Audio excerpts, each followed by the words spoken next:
Comment faire redémarrer l'économie de la zone euro après la crise sanitaire ? Eh bien, en investissant massivement dans les secteurs d'avenir, répond Emmanuel Macron. Quitte à revoir de fond en comble le règlement intérieur de la zone euro, le fameux pacte de stabilité et de croissance, un vieux projet qui a longtemps hérissé les Allemands.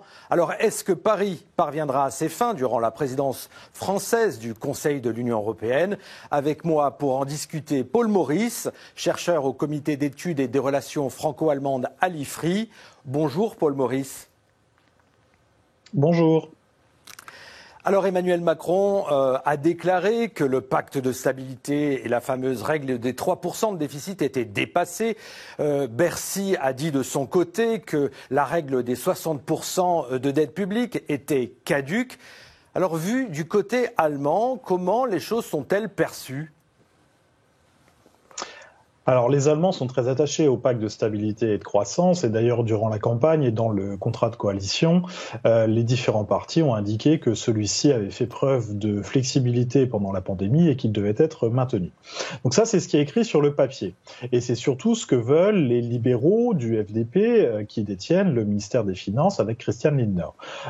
Les sociodémocrates, ils sont plutôt attachés. Je rappelle que le chancelier Olaf Scholz a été ministre des Finances dans le gouvernement précédent.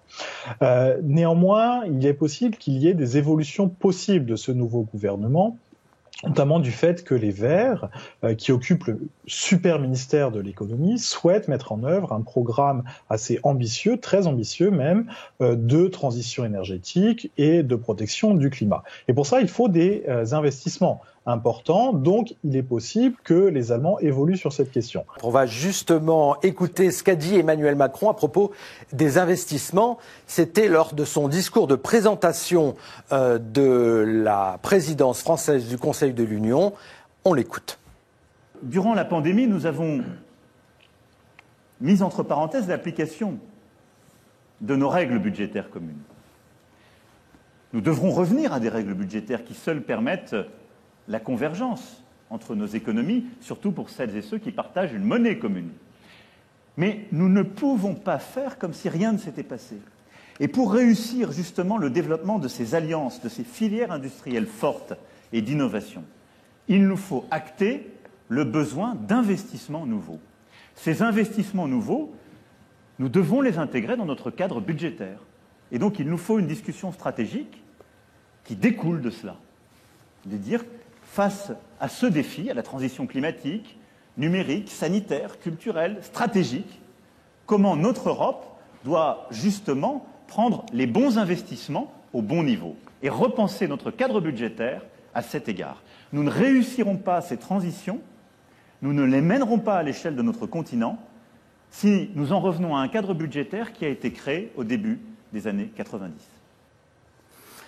Alors, Paul Maurice, privilégier les investissements vertueux pour la transition écologique, pour le numérique, pour les secteurs stratégiques, ça peut plaire aux Allemands, si j'ai bien compris. Effectivement, puisque ce sont des domaines qui manquent d'investissement actuellement en Allemagne, l'écologie et le numérique notamment.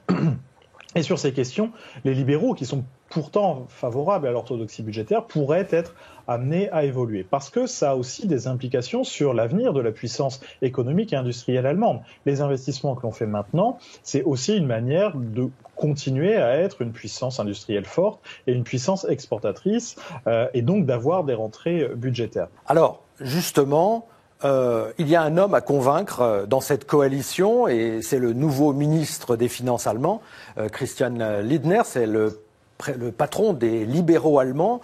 Alors on le dit un peu moins dogmatique que son ancien prédécesseur, Wolfgang Schäuble, qui lui était vraiment intransigeant et très orthodoxe sur la question du pacte de stabilité et du respect de ses règles. Est-ce qu'il y a une marge de manœuvre avec Christian Lindner ? Alors, Christian Lindner, pendant la campagne et au moment de la négociation de coalition, a dit qu'il y était très attaché, il était pour l'orthodoxie budgétaire et l'équilibre budgétaire. Mais il s'adressait aussi à ses électeurs et à ses troupes. Maintenant, Christian Lindner, c'est un politique très fin et très pragmatique. Son objectif est de faire fonctionner les choses. Il n'est pas opposé aux investissements publics, a priori, tant que ça reste dans le cadre de la non-augmentation des impôts, puisqu'il défend globalement le contribuable. Et il a dit récemment qu'il était prêt à à investir 60 milliards pour la question de la transition énergétique. Donc il est très pragmatique, donc il est possible qu'il ne soit pas aussi rigide que son prédécesseur Wolfgang Schäuble, voire même qu'Olaf Scholz sur certains points économiques, sur certains points budgétaires. Il va néanmoins être dans une démonstration politique, et ça fait aussi partie du jeu de se positionner. Mais son dialogue avec la France montre qu'il est prêt aussi à certaines ouvertures. Est-ce que vous pensez, vous, que d'ici le sommet du mois de mars, le grand sommet convoqué par Emmanuel Macron sur l'économie, vous pensez qu'on pourrait obtenir un accord avec les Allemands, au moins, pour ensuite entraîner peut-être le reste de la zone euro? Alors, l'allié de la France principal dans cette démarche, c'est surtout la Commission européenne, qui est plutôt favorable à une réforme du pacte de stabilité et de croissance.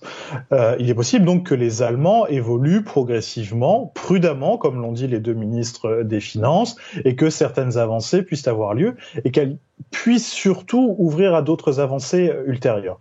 Il faut rester prudent aussi, puisque la situation sanitaire va aussi déterminer la situation économique et la situation budgétaire, et donc les choses restent très, très instables. C'est peut-être aussi le sens de la déclaration des deux ministres. Paul Maurice, merci beaucoup d'avoir participé à cet entretien sur Euronews.